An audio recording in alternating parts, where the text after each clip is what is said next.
तो भाई इस क्वेश्चन में हम लोगों को दिया है a contractor on construction job specifies a penalty for delay of the completion beyond a certain day as follows: rupees 200 for the first day, rupees 250 for the second day, rupees 300 for the third day, etc. The penalty for each succeeding day being rupees 50 more than for the preceding day. How much money the contractor has to pay as penalty if he has delayed the work by 30 days? तो question हम लोगों से कह रहा है कि भाई contractor है और वो कॉन्ट्रैक्ट लेता है लेकिन एक कंडीशन के साथ में, और वो कंडीशन क्या है? वो कंडीशन है कि अगर वो कॉन्ट्रैक्टर एक दिन उस प्रोजेक्ट को लेट करता है तो पहले दिन उसको पेनल्टी के तौर पे कितना देना होगा? 200 रुपीज देना होगा। लेकिन अगर वो 2 दिन प्रोजेक्ट को लेट कर देता है तो उस केस में पहले दिन तो उसने कितना दिया? 200 रुपीज। अब इस 200 से भी 50 रुपीज ज्यादा पे करना होगा, मींस दूसरे दिन के लिए उसको पे करना होगा 250 रुपीज। बिल्कुल इसी तरीके से थर्ड डे के लिए उसको इस 250 से भी 50 रुपीज ज्यादा पे करना होगा और थर्ड डे के लिए उसको 300 पे करना होगा। तो ये फर्स्ट डे के लिए 200 है, सेकंड डे के लिए 250 रुपीज, थर्ड डे के लिए 300 और इसी तरीके से 50 रुपीज हर दिन बढ़ता जाएगा। तो अगर वो प्रोजेक्ट को 30 डेज लेट कर देता है तो कुल मिलाकर उस कॉन्ट्रैक्टर को कितनी पेनल्टी पे करनी होगी? So that is the question. ठीक है, आई थिंक क्वेश्चन समझ आ गया। तो चलिए करना इसको स्टार्ट करते हैं। तो हम लोगों ने शुरू किया कहां से? Penalty for the delay for the first day, second day, third day and so on भी। इस फर्स्ट डे की पेनल्टी कितनी होगी? फर्स्ट डे की होगी भाई 200 रुपीज। सेकंड डे की कितनी होगी? सेकंड डे की दे रखी है हम लोगों को 250। थर्ड डे की पेनल्टी कितनी है? ये है 300 रुपीज और इसी तरीके से पेनल्टी चलेगी कितने डेज? 30 डेज। कॉन्ट्रैक्ट को उसने 30 डेज लेट किया है। ठीक है, सो ये 30 डेज है तो हम लोग यहाँ पे क्या लिख सकते हैं? 30 टर्म्स लिख सकते हैं। अब हम लोग क्या देख रहे हैं भाई? हम लोग देख रहे हैं कि क्लियरली ये सारे के सारे नंबर्स क्या फॉर्म कर रहे हैं? केपी फॉर्म कर रहे हैं। ठीक है, लिखते हैं इस बात को। तो clearly this is an AP where, जहां पे हम लोग क्या देख रहे हैं कि ए कितना है? ए का मतलब फर्स्ट टर्म कितना है? 200 है। कॉमन डिफरेंस हम लोग देख रहे हैं तो भाई क्या करें? सेकंड टर्म में से फर्स्ट टर्म को माइनस कर दें, मतलब 250 में से माइनस कर दें 200 को, तो हम लोगों को 50 मिल जाता है। वैसे भी दिया 50 रुपीज मोर है। ठीक है, अब अगेन हम लोग यहाँ पर देख रहे हैं तो हम लोगों को क्या दिख रहा है? 30 टर्म्स। इसका मतलब नंबर ऑफ टर्म्स यहाँ पे कितने हैं? 30। और ये सारे के सारे नंबर्स किसको रिप्रेजेंट कर रहे हैं? ये सारे के सारे नंबर रिप्रेजेंट कर रहे हैं पेनल्टी को। तो हमें निकालनी है टोटल पेनल्टी, मतलब इन सारे के सारे टर्म्स का हम लोगों को सम फाइंड करना है। क्लियर है? सो सम फाइंड करना है तो कैसे निकाल सकते हैं भाई? सम निकालने का फॉर्मूला हम लोगों को पता है एपी के केस में। सो देयरफॉर एस एम कितना होता है? एस एम होता है n/2 2a plus n minus 1 into D. Means अगर हम लोगों को टोटल पेनल्टी फाइंड करनी है तो हम लोग क्या करें? इन सारी के सारे अमाउंट का सम निकाल दें। सम कैसे निकालेंगे? इस फॉर्मूले का इस्तेमाल करके। भाई वैल्यूज रख दीजिए, जो वैल्यूज हम लोग जानते हैं। तो हम लोगों ने n की जगह पे क्या रखा? n की जगह पे हम लोगों ने रखा 30/2 एज इट इज।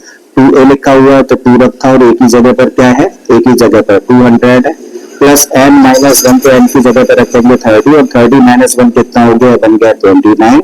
और d के केस में d की जगह पर हम लोग रख देंगे 50। अब इसको करते हैं फर्दर सिंप्लीफाई। देखो 2 से इसको कैंसिल आउट कर सकते हैं कितने टाइम्स? 15 टाइम्स। इन दोनों का मल्टीप्लाई कर दें तो बन गया कितना? 400। प्लस का साइन रख दीजिए। अब 29 इंटू 5 है तो 5 को मल्टीप्लाई करिए। 5 9 जा 45, 5 2 जा 10 और ये बन गया 14, लास्ट में आ जाएगा 0। ठीक है, आई थिंक यहाँ तक कोई डाउट नहीं, चीजें यहाँ तक समझ आ पा रही है। राइट, अब देखो इन दोनों को कर दो प्लस। 15 एज इट इज रखा तो 400 और इसको प्लस कर देंगे तो कितना आ जाएगा? ये निकल कर आ जाएगा 1850। अब बस दोनों का क्या करिए? मल्टीप्लाई कर दीजिए। चलो तो यहाँ पर लिख देते हैं एक बार। तो 15 इंटू 1850। देखो 15 का टेबल आप लोगों को आता है, 15 का मल्टीप्लाई करते हैं 185 के साथ, लास्ट में 0 लगा देंगे। तो 15 5 जा 75। ठीक है, अगेन 15 8 जा 120 और 7 कितना हो गया? 127। राइट, 15 बन जा 15 और 12 कितना हो गया? ये बन गया 27 और लास्ट में एक 0 आ जाएगा। तो इस तरीके से टोटल पेनल्टी कितनी? 27,750 रुपीज। तो ये आंसर हो गया। यानी कि कॉन्ट्रैक्टर को अगर 30 डेज में प्रोजेक्ट को लेट कर देता है तो उसको कुल मिलाकर कितनी पेनल्टी देनी होगी? 27,750 रुपीज उसको एज पेनल्टी पे करना होगा। ठीक है, तो आई थिंक ये वाला क्वेश्चन समझ आ गया होगा। तो चलिए भाई चलते हैं नेक्स्ट क्वेश्चन की तरफ। अब ये वाला क्वेश्चन पिछले वाले से कहीं ज्यादा इंपॉर्टेंट है तो इसको बड़े ध्यान से समझते हैं। इसमें दिया है हम लोगों को A sum of rupees 700 is to be used to give 7 cash prizes to students of a school for their overall academic performance. If each prize is rupees 20 less than its preceding prize, then find the value of each of the prizes. तो question हम लोगों से कह रहा है कि भाई एक स्कूल है और उस स्कूल में ओवरऑल एकेडमिक परफॉर्मेंस के लिए कुछ प्राइजेस दिए जाने हैं। अब 7 प्राइजेस दिए जाने हैं, कुछ कहने का मतलब 7 प्राइजेस दिए जाने हैं, 7 कैश प्राइजेस हैं।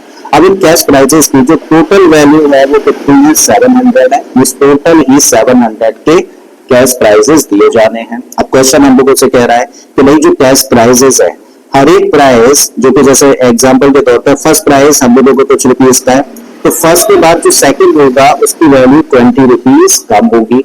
सेकंड के बाद थर्ड प्राइज की जो वैल्यू होगी वो 20 रुपीज कम होगी। थर्ड के बाद फोर्थ की वैल्यू 20 रुपीज कम होगी। मतलब अगर फर्स्ट से हम लोग 7 तक जाए तो हर दो प्राइजेस के बीच का जो डिफरेंस होगा वो 20 रुपीज होगा, यानी कि 20 रुपीज कम होगा। तो बताइए हर एक प्राइज की प्राइज मनी क्या है। तो क्या फाइंड करना है भाई, फर्स्ट प्राइज कितने रुपए का था, सेकंड प्राइज कितने रुपए का था, थर्ड प्राइज कितने रुपए का है। तो ये चीज हम लोगों को फाइंड करनी है। ठीक है, तो आई थिंक क्वेश्चन तो क्लियर हो गया होगा। अगर क्लियर है तो भाई इसको करना शुरू करते हैं। तो हम लोगों ने क्या किया, हम लोगों ने लेट कर लिया, let the value of the first prize be rupees x. मान लिया तो जो फर्स्ट प्राइज है कितने रुपए का है, एक्स रुपए का है। ठीक है, so according to question the value of the prizes from first to seventh be. तो इस तरीके से हम लोग भाई वैल्यू निकाल सकते हैं प्राइजेस की, कहां से, फर्स्ट से लेकर 7 तक के। भाई पहला प्राइस अगर एक्स रुपीज का है तो हम लोग कह सकते हैं फर्स्ट प्राइस एक्स का है।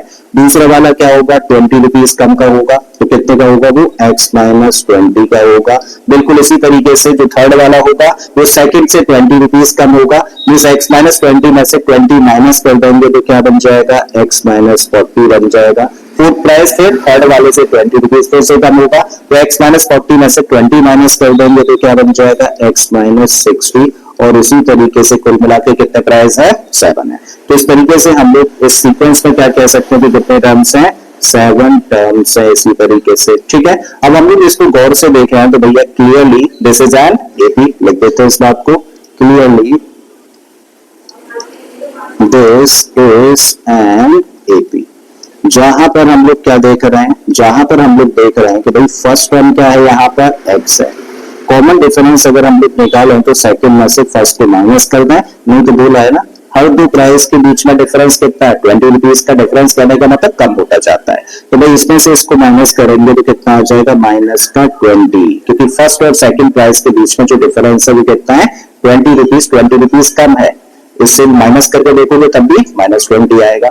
और नंबर ऑफ प्राइजेस कितने दे रखे हैं, नंबर ऑफ प्राइजेस हम लोगों को दे रखे हैं 7, तो n कितना हो गया, 7 हो गया। ठीक है, अब हम लोग यहाँ पर भाई फॉर्मूला यूज कर रहे हैं SN वाला, क्योंकि सारे के सारे प्राइजेस का सम हम लोगों को पता है। ठीक है, सुनाओ हम लोग कह सकते हैं कि सारे के सारे प्राइजेस के सम को अगर हम लोग SN से रिप्रेजेंट करें तो किसके इक्वल होगा, अकॉर्डिंग टू क्वेश्चन 700 के इक्वल होगा।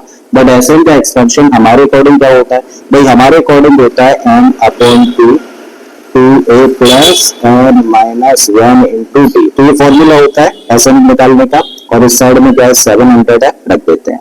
अब जो जो वैल्यूज हम लोगों को पता है वो वैल्यूज हम लोग यहाँ पर पुट कर देते हैं। तो n हम लोगों को पता है कितना है, 7 है, तो n की जगह पर रखो भाई 7, तो आपने लिखा 7/2। फिर क्या है 2a है, 2 एज इट इज रखा, और a की जगह पर क्या रखेंगे, a की जगह पर हम लोग रखेंगे x।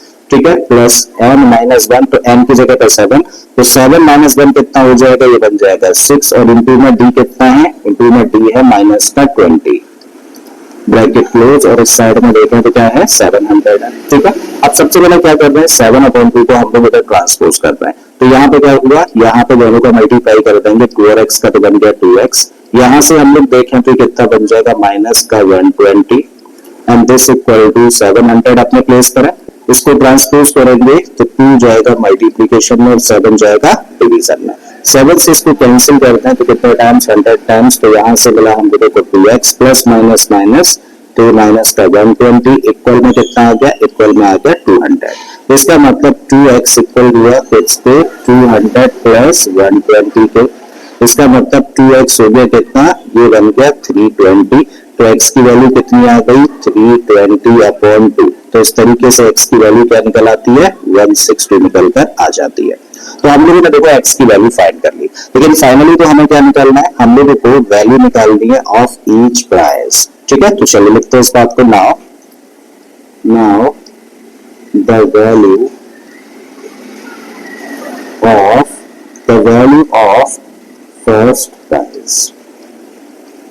तो वैल्यू ऑफ फर्स्ट प्राइस कितनी होगी, वो हम लोगों ने लेट करी है कितनी, एक्स की वैल्यू निकाल दी कितनी 160। बिल्कुल ऐसे ही अगर हम लोग वैल्यू ऑफ सेकंड प्राइस निकालेंगे तो वैल्यू ऑफ सेकंड प्राइस का x माइनस 20, तो ये है x माइनस 20, x की जगह पे कितना है 160 और माइनस का 20, तो 160 माइनस 20 कितना निकल कर आ गया 140। तो सेकंड प्राइस की वैल्यू हुई, ये फर्स्ट प्राइस की। अब हम लोग इसी तरीके से थर्ड प्राइस की वैल्यू निकालें, तो थर्ड प्राइस की वैल्यू क्या है x minus 40, x minus 40, x की जगह पर रखा 160 माइनस 40, तो फाइनली कितना आ गया 120। फोर्थ प्राइस की वैल्यू हम लोग निकालते हैं, फोर्थ प्राइस की value x minus 60, x minus 60 का मतलब 160 माइनस 60, तो ये आ गया 100। ठीक है, फिफ्थ प्राइस की वैल्यू अगर हम लोग निकालेंगे तो x माइनस 80 होगा, x माइनस 80 का मतलब 160 माइनस 80, और 160 में से 80 माइनस कर देंगे तो 80 आ जाएगा। सिक्स प्राइस की वैल्यू अगर हम लोग निकालेंगे तो x माइनस 100, और x माइनस 100 का मतलब 160 माइनस 100, तो आ गया कितना 60। और फिर सेवंथ प्राइस की प्राइस मनी निकालेंगे तो x माइनस 120, और x माइनस 120 का मतलब 160 माइनस 120, तो फाइनली कितना आ गया 40 निकल कर आ गया। ठीक है, तो ये सारी की सारी वैल्यूज है from first price to seventh price, तो आंसर हो जाता है। ठीक है, तो ये हो गया आपका आंसर, ये लिख दीजिएगा क्लियरली। ठीक है, तो आई थिंक ये वाला क्वेश्चन भी एकदम से क्लियर होगा आप लोगों को। क्लियर है तो चलो चलते हैं फिर अगले क्वेश्चन पर। अब बात करते हैं हम लोग क्वेश्चन नंबर 17 की। तो इसमें हम लोगों को दिया है, in a school student thought of planting trees in and around the school to reduce air pollution. It was decided that the number of trees that each section of each class will plant will be the same as the class in which they are studying. For example, a section of class first will plant one tree, a section of class second will plant two trees, and so on till class 12th. There are three sections of each class, then how many trees will be planted by the student? तो question हम लोगों से कह रहा है कि भाई एक स्कूल है और उस स्कूल के जो स्टूडेंट्स है वो एयर पोल्यूशन को कम करने के लिए प्लांट्स लगाने का फैसला करते हैं अपने स्कूल और स्कूल के आसपास में। अब वो डिसाइड करते हैं कि कितने कितने पेड़ लगाए जाए। तो वो डिसाइड करते हैं कि भाई हर एक जो सेक्शन होगा वो उतने ही प्लांट लगाएगा जिस क्लास में वो है। एग्जाम्पल के तौर पे भाई क्लास फर्स्ट का हर एक सेक्शन एक एक पेड़ लगाएगा, क्लास सेकंड का हर एक सेक्शन दो दो पेड़ लगाएगा, क्लास थर्ड का हर एक सेक्शन तीन तीन पेड़ लगाएगा। और इस तरीके से अगर वहां पर 12 तक क्लासेस हैं और हर एक क्लास के अंदर तीन तीन सेक्शंस हैं, तो बताइए कुल मिला के कितने पेड़ लगाए गए। तो आई थिंक क्वेश्चन समझ आ गया है। भाई यहाँ पे तीन तीन सेक्शंस दे रखे हैं हर एक क्लास के, और जिस क्लास का स्टूडेंट है हर एक सेक्शन को उतने उतने ही प्लांट्स लगाने हैं। तो बताइए कुल मिला के कितने प्लांट्स लगाए गए, ये चीज आप लोगों को फाइंड करनी है। ठीक है, तो क्वेश्चन एकदम क्लियर हो गया होगा। चलिए करना शुरू करते हैं और इसको स्टार्ट कर रहे हैं हम लोग यहाँ से। भाई हम लोगों ने लिखा number of trees planted bye all three sections of class first.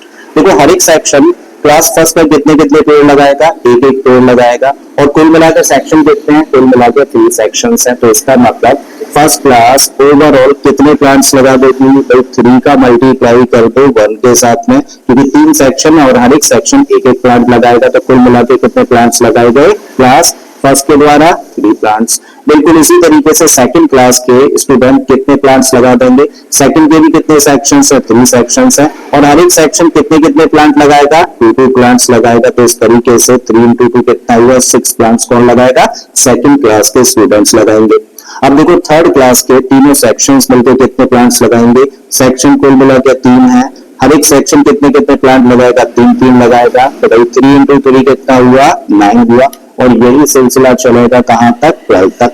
भाई 12th क्लास में 3 सेक्शन है यहाँ भी, तो 3 का मल्टीप्लाई कर दें किसके साथ में, हर एक सेक्शन कितने प्लांट्स लगाएगा। भाई 12th क्लास में हर एक सेक्शन लगाएगा 12 प्लांट्स। तो इस तरीके से क्या निकल के आ गया, मल्टीप्लाई कर देंगे तो 36। ठीक है, तो यहाँ हम लोगों ने देखा ये क्या निकाला हम लोगों ने, number of plants planted by different classes. So we है भाई हम लोगों के पास में क्या है, इन्हीं सारे के सारे नंबर्स को एक सीक्वेंस में लिख देते हैं। 3, फिर क्या है 6 है, फिर क्या है 9, फिर बीच में कुछ टर्म्स और लास्ट में क्या है 36। तो बेसिकली ये नंबर्स किसको रेफर करते हैं, सारे के सारे नंबर्स कर रहे हैं number of trees planted by each class. हर एक क्लास कितने कितने प्लांट्स लगाती है वो सीक्वेंस हम लोगों ने यहाँ पे लिख दिया, नंबर्स को अरेंज कर दिया। अब हम लोग क्या देख रहे हैं भाई, clearly these numbers are in AP. So clearly this is an AP. एक एपी है जहां पर हम लोग क्या ऑब्जर्व कर रहे हैं, जहां पर फर्स्ट टर्म कितना है, ए की वैल्यू है भाई 3। जहां पर कॉमन डिफरेंस कितना है उसके लिए क्या करो, सेकंड में से फर्स्ट को माइनस कर दो, थर्ड में से सेकंड को माइनस कर दो, तो 6 माइनस 3 कितना आ गया, 3 आ गया। ठीक है, अब कुल मिला के कितनी क्लासेस हैं, 12 क्लासेस हैं। तो ये वैल्यू हम लोगों को किसकी दे रखी है, A12 की दे रखी है। ठीक है, चाहो तो ऐसे किया तो, या फिर यहाँ पे नंबर ऑफ टर्म्स लिख सकते हो 12 टर्म्स। तो चलो यहाँ पे हम लोग लिख देते हैं AN हम लोगों को दिया है कितना, 36। अब हमें क्या निकालना है, हम लोगों को निकालना है total number of plants planted bye all 12 classes. तो उसके लिए क्या करें, सारे के सारे नंबर्स का सम फाइंड करना है बेसिकली हम लोगों को। ठीक है, तो चलो लिखते हैं therefore total number of plants planted equal to किसके बराबर होगा, Sn के बराबर होगा। और Sn निकालने का फॉर्मूला क्या होता है भाई, इसका फॉर्मूला होता है n/2। जब हम लोगों के पास में फर्स्ट टर्म हो और हम लोगों के पास में nth टर्म हो तो फिर लिख सकते हैं a प्लस an। ये वाला फॉर्मूला यूज किया जा सकता है। अब वैल्यूज रख दीजिए, n कितना है, कुल कितनी क्लासेस है, 12 क्लासेस है ना, तो n की जगह पर रख सकते हो 12, अपॉन में क्या रखें 2, ए की जगह पर रख दिया हम लोगों ने 3, प्लस एन की जगह पर हम लोग रख सकते हैं यहाँ पे 36। इसको कर दो कैंसिल आउट, तो 6 टाइम्स कैंसिल हुआ, तो यहाँ लिखा 6, इन दोनों को प्लस कर दें तो कितना बन गया, 39 बन गया। अब कर दो दोनों का मल्टीप्लाई, 6 9 जा 54, ठीक है, 6 3 जा 18 और 5 23। इसका मतलब कुल मिला के ऑल 12 क्लासेस कितने प्लांट्स लगा देंगी, 234 प्लांट्स लगा देंगी। ठीक है, तो आंसर हो गया भाई इस क्वेश्चन का।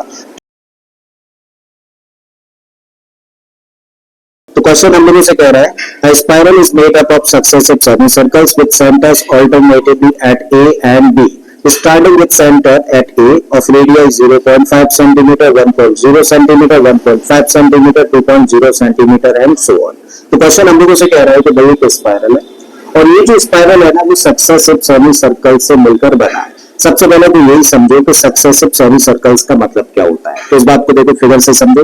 फिगर में हम लोगों को एक स्पाइरल दे रखा है, ठीक है, और इस स्पाइरल को जो बनाया गया है वो सेमी सर्कल से मिलकर बनाया गया है। तो सक्सेसिव सेमी सर्कल्स का मतलब ये है कि देखो सबसे पहले तो सेमी सर्कल ये वाला है, पहला वाला, फिर इसी से जुड़ा हुआ ये दूसरा सेमी सर्कल है, इसी से जुड़ा हुआ यानी कि अटैच हो रखा है तीसरा सेमी सर्कल है, और तीसरे से जुड़ा हुआ ये चौथा सेमी सर्कल है, और इसी तरीके से सेमी सर्कल्स आपस में जुड़े हुए हैं। तो इसी को हम लोग बोलते हैं सक्सेसिव सेमी सर्कल्स। और इन सर्कल्स की सेमी सर्कल्स की जो रेडियस है वो बढ़ती हुई जा रही है।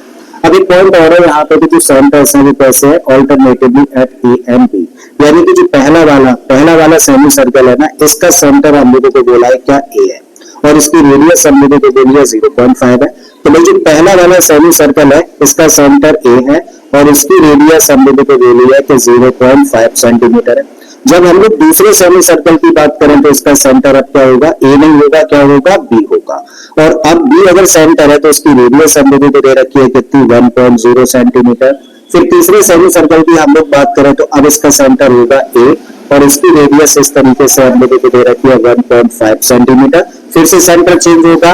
अगले सेमी सर्कल के लिए बात करें तो इसका सेंटर होगा बी और अब इसकी जो रेडियस है वो हम लोगों को दे रखी है 2.0 सेंटीमीटर, और इसी तरीके से रेडियस बढ़ती हुई जाती है। ठीक है, तो यहाँ तक बात समझ आ गई, आप लोगों को समझ आ गया सक्सेसिव सेमी सर्कल्स का मतलब क्या है और सेंटर्स अल्टरनेटिवली चेंज हो रहा है इसका मतलब क्या है। ठीक है, as showed in the figure, जैसा कि फिगर में दिखाया हुआ ऑलरेडी डिस्कस कर चुके हैं हम लोग।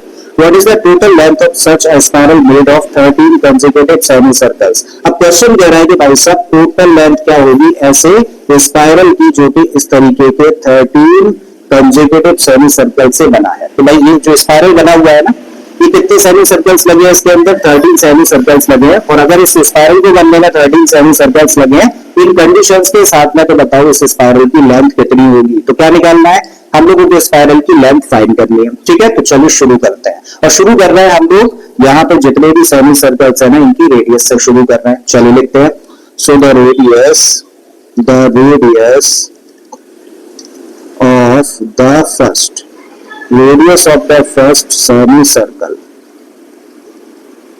तो जो पहला सेमी सर्कल है ना, उसकी रेडियस को मान लेते हैं क्या r, बट क्वेश्चन के अकॉर्डिंग कितनी दे रखी है, इसके क्वेश्चन के अकॉर्डिंग 0.5 सेंटीमीटर हम लोगों को दे रखी है। ठीक है, बिल्कुल ऐसे ही radius of the second, radius of the second semi circle कितनी है भाई, रेडियस हम लोगों को सेकंड सेमी सर्कल की कितनी दे रखी है 1.0 सेंटीमीटर, तो ये दिया है 1.0 सेंटीमीटर। अब देखो बड़ा इंपॉर्टेंट पॉइंट है, 1.0 को आप क्या लिख सकते हो, देखो इसको लिख सकते हो 2 into 0.5, कोई फर्क पड़ा नहीं पड़ा, सिर्फ फॉर्म चेंज करी है। और इस 0.5 की जगह पे क्या रख सकते हैं भाई, 0.5 की जगह पे हम लोग रख सकते हैं r, रख दीजिए। तो 2 into 0.5 है, आप लिख दो 2 into r, और 2 into r को लिखा जा सकता है 2r। आई थिंक कोई डाउट नहीं। बिल्कुल इसी तरीके से the radius of the third semi circle कितनी होगी, क्वेश्चन के अकॉर्डिंग कितनी है 1.5 है, तो यहाँ पर लिखा 1.5, और 1.5 को हम लोग लिख सकते हैं 3 into 0.5, और इस 0.5 की जगह पे क्या रख सकते हैं, फिर से आप रख सकते हैं, तो आपने लिख दिया 3 into r, और 3 into r का मतलब क्या हुआ 3r हुआ। तो इस तरीके से देखो हम लोगों ने जितने भी सेमी सर्कल्स है ना, जितने भी कितने हैं 13 है, इन 13 सेमी सर्कल्स की रेडियस को इस तरीके से रिप्रेजेंट कर दिया। करेक्ट है, आई थिंक यहाँ तक बात समझ आ गई होगी। अब हम लोग क्या कर रहे हैं भाई, जब आप लोगों ने सेमी सर्कल्स की रेडियस यहाँ पे मेंशन कर दी है, तो अब हम लोग फाइंड करेंगे सेमी सर्कल्स की लेंथ को। तो पहले सेमी सर्कल की लेंथ हम लोग निकाल रहे हैं, ठीक है। So now the length of the first semi circle, the length of the first semi circle. देखो जब हम लोग एक सर्कल की बात करते हैं जिसकी रेडियस r हो, तो इसकी टोटल लेंथ कितनी होती है, यानी कि टोटल लेंथ कहने का मतलब सर्कमफेरेंस। तो सर्कमफेरेंस निकालने का फॉर्मूला होता है 2 pi r, लेकिन हम लोगों को यहाँ का सेमी सर्कल मिला, पूरा सर्कल नहीं है, तो सेमी सर्कल का मतलब आधा सर्कल, तो आधे सर्कल की अगर लेंथ निकालनी है तो 2 से डिवाइड कर दें, 2 से 2 कैंसिल हो जाएगा, तो क्या निकलेगी एक सेमी सर्कल की लेंथ पाई r होगी, अगर रेडियस r है। तो पहले सेमी सर्कल की रेडियस को हम लोगों ने r कंसीडर किया है ना, तो इस सेमी सर्कल यानी कि पहले सेमी सर्कल की लेंथ कितनी होगी भाई, तब होगी इसकी लेंथ पाई r, कोई डाउट नहीं। बिल्कुल इसी तरीके से the length of the second semi circle कितनी होगी, सेकंड सेमी सर्कल की लेंथ निकालनी है, तो सेकंड की रेडियस क्या है 2r है, फॉर्मूला क्या है पाई r होता है, तो पाई रखो, और इस बार r की जगह पे क्या रखोगे, इसकी रेडियस तो 2r है, ठीक है। इसको मल्टीप्लाई कर दें तो क्या बन जाएगा, ये बन जाएगा 2r। बिल्कुल इसी तरीके से the length of the third semi circle, देखो थर्ड की रेडियस कितनी है, फॉर्मूला क्या होगा पाई r होगा, r की जगह पे 3r रख दें, तो पाई तो एज इट इज रखा और r की जगह पर रख दिया हम लोगों ने 3r, तो इस तरीके से क्या मिला हम लोगों को 3 pi r मिल गया। तो अब हम लोगों ने क्या किया, इसी तरीके से सारे के सारे 13 सेमी सर्कल्स की लेंथ हम लोगों ने फाइंड कर ली, ठीक है। तो अब इसके बेसिस पे हम लोग क्या कह सकते हैं, इसके बेसिस पे कह सकते हैं सो वी हैव, तब हम लोगों के पास में क्या आता है भाई, सबसे पहले वाला टर्म लिखें, तो हम लोगों के पास में है पाई r, फिर नेक्स्ट टर्म क्या है, नेक्स्ट टर्म है 2 pi r, थर्ड टर्म क्या है 3 pi r, और इसी तरीके से हम लोगों ने कितने टर्म्स फाइंड करे, 13 सेमी सर्कल्स हैं, तो कितने टर्म्स फाइंड करे हैं 13 टर्म्स, ठीक है। तो यहाँ पे हम लोगों ने क्या लिखा पाई r, ये क्या है फर्स्ट सेमी सर्कल की लेंथ है, फिर 2 pi r, ये लेंथ है किसकी, सेकंड सेमी सर्कल की, 3 pi r, ये थर्ड सेमी सर्कल की लेंथ है, और इसी तरीके से जितने भी 13 सेमी सर्कल्स हैं उनकी हम लोगों ने लेंथ फाइंड कर ली है।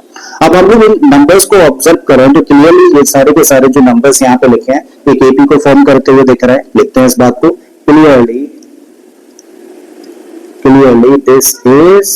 This is an AP, where, जहां पर हम लोग क्या देख रहे हैं भाई, जहां पे हम लोग देख रहे हैं कि ए का मतलब फर्स्ट टर्म कितना है, ए यहाँ पर है पाई r, कॉमन डिफरेंस निकालना है तो कैसे निकालते हैं, सेकंड टर्म में से फर्स्ट को माइनस करते हैं, तो 2 pi r में से pi r माइनस करेंगे, यानी कि 2 pi r में से 1 pi r माइनस करेंगे, तो क्या मिलेगा pi r मिलेगा। एक और चीज हम लोग यहाँ पे देख रहे हैं कि भाई टोटल नंबर ऑफ टर्म्स कितने हैं 13 है, तो n की वैल्यू कितनी हुई 13, ठीक है। तो अब हम लोगों के पास में देखो फर्स्ट टर्म है, कॉमन डिफरेंस है और नंबर ऑफ टर्म्स हैं, जब तीन चीजें हम लोगों के पास में, और हमें निकालना है इस स्पाइरल की टोटल लेंथ, और स्पाइरल में हर एक सेमी सर्कल की लेंथ यहाँ पर, तो क्या करें जितने भी सेमी सर्कल्स हैं भाई इन सब की लेंथ को हम लोग प्लस कर दें प्लस करते हुए चले जाए तो क्या मिल जाएगा हम लोगों को, टोटल लेंथ मिल जाएगी इस स्पाइरल की। आई थिंक बात समझ आ रही है। तो मतलब हमें क्या करना है, सारे के सारे टर्म्स का सम फाइंड करना है स्पाइरल की टोटल लेंथ फाइंड करने के लिए। लिखते हैं चलिए। So therefore the total length of the spiral, सारे के सारे टर्म्स को प्लस करना है, एक ही है। तो ऐसे केस में मान लेते हैं कि n टर्म्स हैं, तो सम निकालने का फॉर्मूला क्या होता है, Sn फॉर्मूला क्या होता है, n/2 और फिर 2a plus n minus 1 into d। अब जो वैल्यूज हम लोग जानते हैं वो वैल्यूज हम लोग यहाँ पर फिट कर देते हैं भाई, ठीक है। तो n की जगह पे क्या रखा हम लोगों ने, n की वैल्यू देखो यहाँ पर कितनी है 13 है, अपॉन में 2 रखा, फिर 2a लिखा हुआ है तो 2 लिखिए, a की जगह पे क्या रखोगे पाई आर, तो 2 इंटू पाई आर बन गया, प्लस का साइन रख दीजिए, n माइनस 1, n की जगह पर रखोगे 13, तो 13 माइनस 1 कितना हुआ, ये हुआ 12, और d की जगह पर फिर से क्या रखोगे पाई आर रखोगे।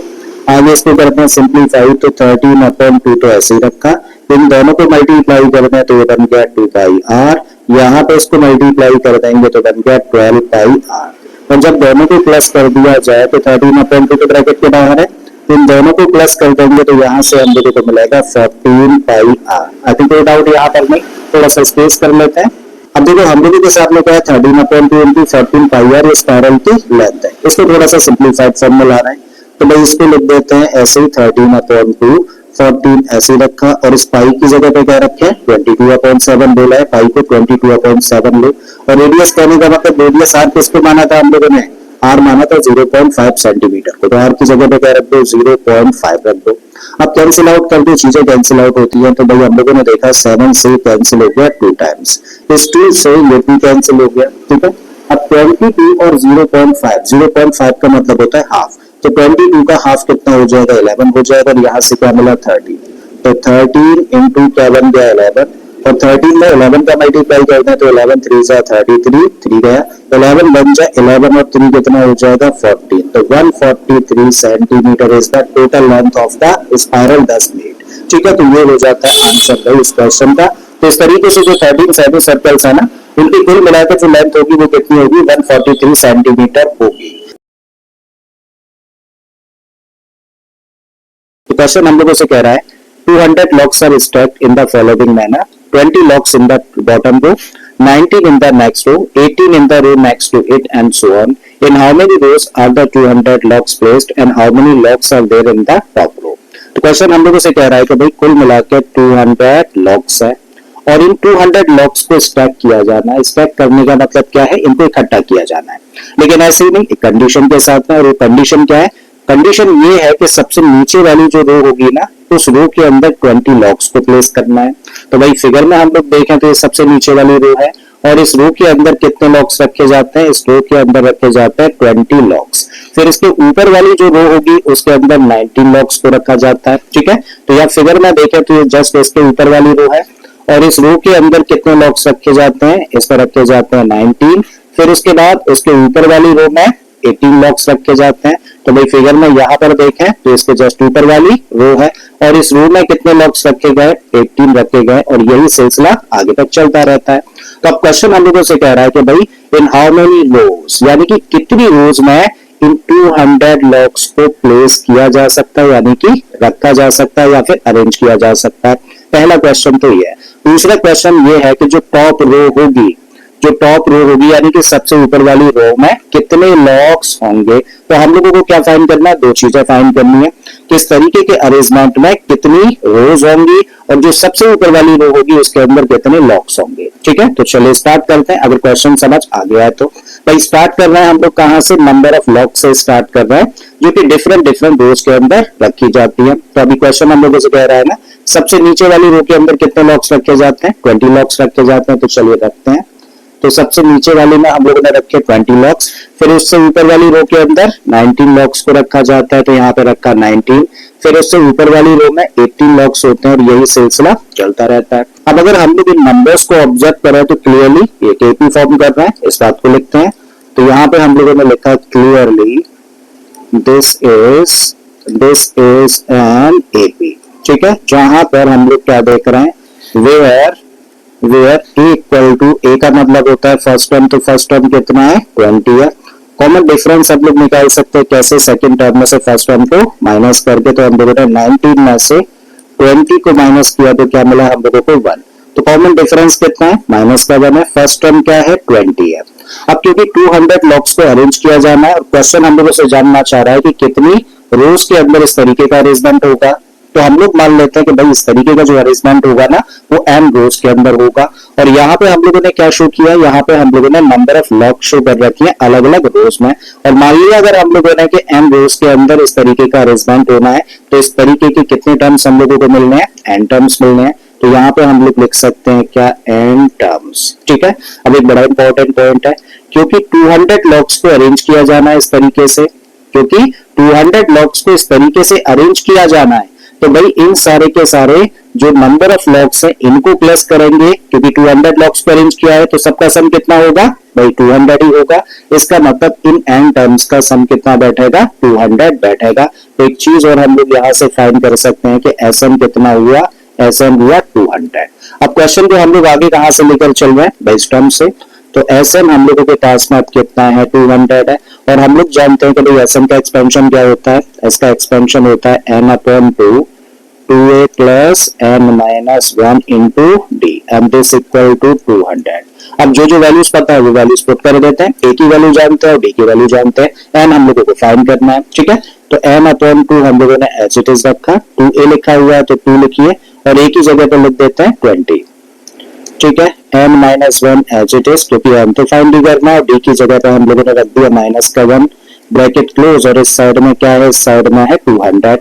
फिर से n/2 एज इट इज हम लोगों ने रखा, इन दोनों का मल्टीप्लाई करने तो बन गया 40, माइनस 1 का मल्टीप्लाई n में करेंगे तो माइनस का n, माइनस 1 का मल्टीप्लाई माइनस 1 में करेंगे तो माइनस माइनस प्लस हो जाना है। और इस साइड में 200 एज इट इज लेकर चल रहे हैं हम लोग। अब क्या कर रहे हैं हम लोग, इन दोनों को प्लस कर देते हैं।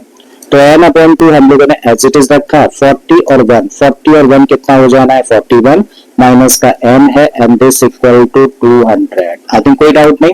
अब भाई n को तो इस ब्रैकेट के अंदर भेज रहा है हम लोग और इस 2 को कर रहा है इधर ट्रांसपोज, तो इधर ट्रांसपोज करेंगे तो मल्टीप्लाई करेगा, n भी इन दोनों टर्म्स को मल्टीप्लाई करेगा। तो जो n का मल्टीप्लाई 41 में करेंगे तो यहाँ से हम लोगों को मिलेगा 41n, n का मल्टीप्लाई जब हम लोग माइनस n में करेंगे तो यहाँ से मिलेगा माइनस का n स्क्वायर, और 2 का मल्टीप्लाई जब 200 में करेंगे तो यहाँ से हम लोगों को मिलेगा 400।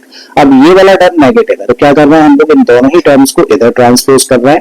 तो जब इस टर्म को हम लोग इधर ट्रांसपोज करेंगे तो पॉजिटिव हो जाना है और ये वाला टर्म नेगेटिव, तो ये बना माइनस का 41n और ये अपने प्लेस पर ही है तो इसका मतलब ये प्लस में ही 400 लिखा जाएगा। इस साइड में तब कुछ नहीं बचेगा तो इसकी जगह पर रख सकते हैं हम लोग 0। अब हम लोगों के सामने जो फॉर्म तैयार हो रही है ना, तो कैसी फॉर्म तैयार हो रही है, ax square plus bx plus c equal to 0 जैसी क्वाड्रेटिक फॉर्म है, क्वाड्रेटिक इक्वेशन बन रही है। मिडिल टर्म को स्प्लिट कर देते हैं। तो भाई ऐसे दो नंबर्स हम लोगों को चाहिए जिनका कि प्रोडक्ट 400 हो और जिनका सम माइनस का 41 हो। तो ऐसे दो नंबर्स हम लोगों को याद आते हैं कौन कौन से, माइनस का 25 और माइनस का 16। कर देते हैं भाई मिडिल टर्म को स्प्लिट। तो n square as it is रखा, इसकी जगह पर हम लोगों ने रखा माइनस का 25n माइनस का 16n प्लस का 400 as it is and this equal to 0। अब देखो इन दो टर्म्स में क्या कॉमन है, आप कहेंगे n कॉमन है। जब n कॉमन लिया तो यहाँ से मिला हम लोगों को n और यहाँ से मिलेगा माइनस का 25, माइनस का साइन रख दीजिए। अब इन दो टर्म्स में देखें तो क्या कॉमन है, आप कहेंगे 16 कॉमन है। जब 16 कॉमन लिया तो इस टर्म में क्या मिला, n बचा। इस माइनस की वजह से प्लस क्या हो जाना है माइनस, और 400 में से फैक्टर 16 चला गया तो क्या बचेगा 25 इक्वल के इधर 0 है। फिर से हम लोग देखें तो दो टर्म्स हैं और इन दोनों टर्म्स में क्या कॉमन है, n-25 यहाँ भी है और n-25 यहाँ भी है, तो क्या कॉमन लिया जा सकता है n-25। तब क्या रहने वाला है, देखो इस टर्म में से n-25 तो बाहर चला गया तो इस टर्म में क्या रहेगा, n बचेगा, माइनस का साइन में रखिए। इस टर्म में से n-25 हम लोगों ने बाहर कॉमन लिया तो यहाँ पे क्या रहा माइनस का 16 एंड दिस इक्वल टू 0।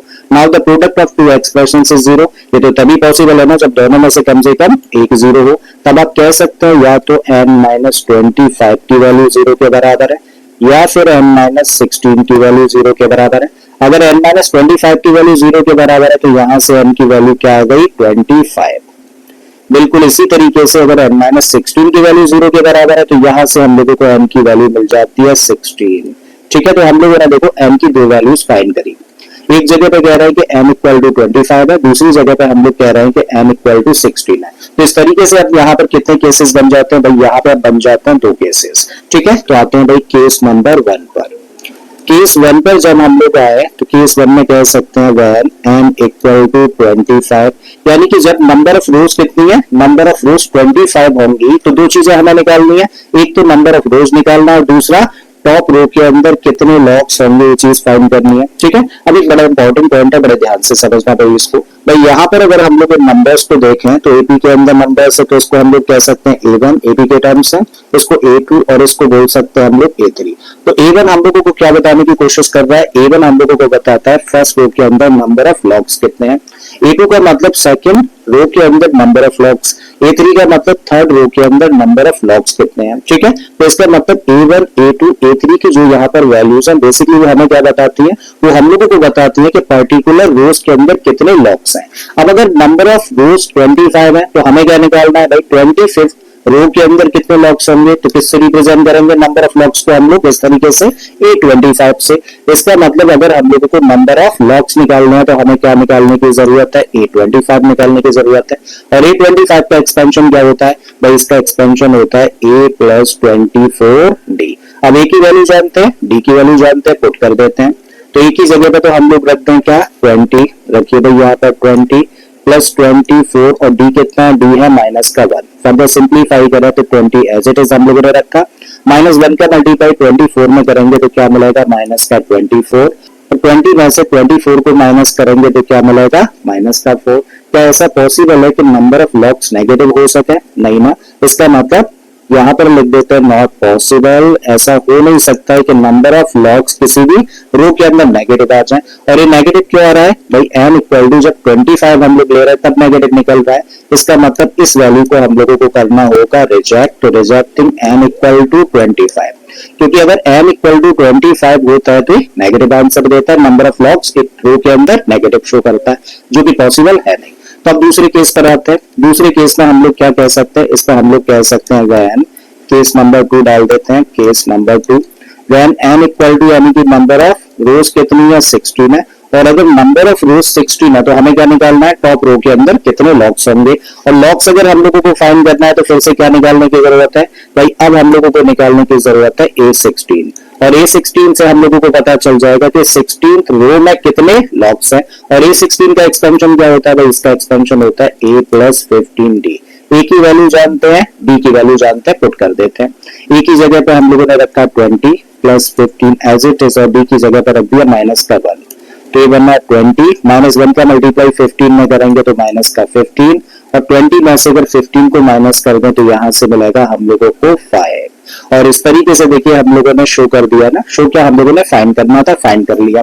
क्या फाइंड किया कि भाई इस तरीके का अगर हम लोगों को अरेंजमेंट फॉर्म करना है, अरेंजमेंट बनाना है, तो नंबर ऑफ रोज कितनी होंगी, नंबर ऑफ रोज होंगी 16, और उस टॉप रो के अंदर नंबर ऑफ लॉक्स कितने होंगे, तो नंबर ऑफ लॉक्स होंगे यानी कि an कितना होगा, 5 होगा। तो ये आंसर हुआ इस क्वेश्चन का। इस क्वेश्चन में हम लोगों को दिया है in a potato race a bucket is placed at the starting point which is 5 metre from the first potato.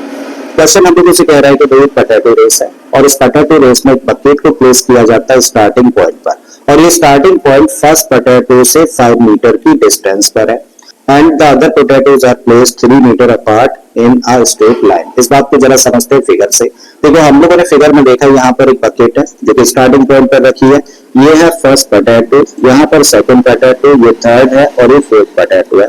भाई यहाँ पर जो बकेट है इसको अगर हम लोग फर्स्ट पोटैटो के साथ में ज्वाइन करें तो इस ज्वाइन करने वाली लाइन को अगर हम लोग आगे बढ़ाते हैं तो हम लोग को एक स्ट्रेट लाइन मिल जाएगी। ठीक है, अब इस स्ट्रेट लाइन के ऊपर ही बाकी के पोटैटोज को रखा जाता है और हर दो पोटैटो के बीच की जो डिस्टेंस है वो कितनी है, 3 मीटर है। ठीक है, तो हर दो पोटैटोज के बीच की डिस्टेंस कितनी दे रखी है, 3 मीटर दे रखी है। There are 10 potatoes in the line, और इस तरीके से इस लाइन के अंदर कितने पोटैटोज हैं, 10 पोटैटोज हैं। फिर आगे बोला है A competitor starts from the bucket, picks up the nearest potato, runs back with it and drop it in the bucket. एक कॉम्पिटिटर है जो कि कहां से शुरू करती है, कॉम्पिटिटर में इस बकेट से शुरू होती है, वो दौड़ती है, फर्स्ट पोटैटो को पिक करती है और वापस आती है, फर्स्ट पोटैटो को इस बकेट में डाल देती है। She runs back to pick the next potato, run to the bucket and drop it. और फिर से क्या करती है, वो वापस दौड़ती है दूसरे पोटैटो को पिक करने के लिए, इसको पिक करती है, वापस आती है और इस बकेट में फिर से डाल देती है। ठीक है, आगे बोला है and she continues in the same way until all the potatoes are in the bucket, then what is the total distance the competitor has to run. तो इस तरीके से वो तब तक ये प्रोसेस दोहराती रहती है जब तक के सारे पोटैटोज को वो बकेट में कलेक्ट नहीं कर देती है। तो इस तरीके से सारे के सारे 10 पोटैटोज को कलेक्ट करने में उसको कितना दौड़ना पड़ा है, ये चीज हम लोगों को फाइंड करनी है। तो क्या निकालना है हम लोगों को, फाइनली हम लोगों को निकालनी है total distance covered to collect all these 10 potatoes by the girl. ठीक है, तो चलो स्टार्ट करते हैं और स्टार्ट कर रहे हैं हम लोग भाई कहां से, the distance run by the girl to collect the first potato से। So the distance run by the girl to collect the first potato equal होगा, क्योंकि गर्ल कहां से शुरू करेगी, यहाँ से दौड़ना शुरू करेगी, यहाँ पर फर्स्ट पोटैटो है, यहाँ पर सेकंड, ये थर्ड है और ये फोर्थ है। तो इस पोटैटो को अगर कलेक्ट करना है तो यहाँ से इसको दौड़ना होगा कितना, 5 मीटर, क्योंकि 5 मीटर की डिस्टेंस पर है और 5 मीटर ही फिर इसको वापस दौड़ना होगा इसको कलेक्ट करने के लिए। इसका मतलब 5 मीटर जाना है, 5 मीटर आना है, तो 5 मीटर की डिस्टेंस कितनी बार कवर करनी है, 2 टाइम्स कवर करनी है। तो सिंपल क्या है कि भाई 2 का मल्टीप्लाई करना है, जो डिस्टेंस है किसकी, पोटैटो की, कहां से, बकेट से। बकेट से डिस्टेंस कितनी है, 5 मीटर, क्योंकि 5 मीटर जाना है, 5 मीटर वापस आना है, तो 2 का मल्टीप्लाई कर दिया जाए, तो 5 2 जा कितना हो गया, 10 मीटर। इसका मतलब फर्स्ट पोटैटो को कलेक्ट करने के लिए उसको कितना चलना पड़ेगा, कितना दौड़ना पड़ेगा, 10 मीटर। बिल्कुल इसी तरीके से the distance run by the girl to collect the second potato. अब देखो दूसरा पोटैटो उठाना है, जो कि यहाँ पर है। अब यहाँ से दौड़ना शुरू करेगी, ये वाली डिस्टेंस कवर करेगी पहले 5 मीटर, फिर ये डिस्टेंस कवर करेगी 3 मीटर, तो ये 5 है और ये कितना है, 3 है, तो 5 और 3 कितना हुआ, 8 मीटर चलना होगा सेकंड पोटैटो को कलेक्ट करने के लिए, 8 मीटर ही वापस आना है। इसका मतलब डिस्टेंस कितनी होगी, 2 × 5 + 3, और इस तरीके से हम लोग कह सकते हैं 2 × 5 + 3 का मतलब 8, दोनों का मल्टीप्लाई कर दिया जाए तो 16 मीटर। इसका मतलब सेकंड पोटैटो को कलेक्ट करने के लिए उसको कितना दौड़ना होगा, 16 मीटर दौड़ना होगा। बिल्कुल इसी तरीके से हम लोग कह सकते हैं कि अगर वो थर्ड पोटैटो को उठाती है तो कितनी डिस्टेंस कवर करनी होगी, तो थर्ड पोटैटो यहाँ पर है, ये 5 ये 3 और ये डिस्टेंस और एड ऑन हो जाएगी, तो कितना चलना होगा, कितनी डिस्टेंस है बकेट से इस पोटैटो की, 5 + 3 + 3, और इतनी डिस्टेंस वापस आएगी। ठीक है, तो सिंपली क्या करिए, 2 का मल्टीप्लाई कर दीजिए किसमें, 5 + 3 + 3 में। तो इस तरीके से क्या बना, तो 2 ऐसे ही हम लोगों ने रखा और यहाँ पर देखें तो 5 + 3 + 3 कितना हो गया, ये बन गया 11, और 11 × 2 कितना हो जाता है, बन जाता है 22 मीटर। इसका मतलब थर्ड पोटैटो को कलेक्ट करने के लिए उसको कितना दौड़ना होगा, 22 मीटर दौड़ना होगा। तो इसी तरीके से हम लोग क्या निकाल लेते हैं, हम लोग निकाल लेते हैं कि अलग अलग पोटैटोज को कलेक्ट करने के लिए लड़की को कितना कितना दौड़ना होता है। तो सिंपली हम लोग कह सकते हैं नाउ वी हैव, अब हम लोगों के पास में क्या है भाई, हम लोगों के पास में है 10, एक सीक्वेंस निकल के आ रहा है 10, फिर उसके बाद में क्या है 16, देन उसके बाद में हम लोगों को मिला 22 मीटर डिस्टेंस कवर करिए थर्ड पोटैटो को कलेक्ट करते हुए, एंड सो ऑन। कितने पोटैटोज हैं, 10 पोटैटोज है, तो इस तरीके की कितनी डिस्टेंसेस निकल के आएंगी, 10, तो हम लोग कह सकते हैं यहाँ पे कितने टर्म्स है, 10 टर्म्स है। अब अगर हम लोग यहाँ पर इस सीक्वेंस को ऑब्जर्व करें तो हम लोग कह सकते हैं क्या, clearly this is an AP. Clearly क्या है, ये सारे के सारे जो टर्म्स है वो एपी फॉर्म करते हैं, जहां पर ए का मतलब फर्स्ट टर्म क्या है, ए का मतलब 10 है, डी का मतलब कॉमन डिफरेंस कैसे निकाल सकते हो, सेकंड में से फर्स्ट को माइनस करके, तो 16 में से 10 कर दिया माइनस, तो कितना आ गया, 6 मीटर निकल के आ गया।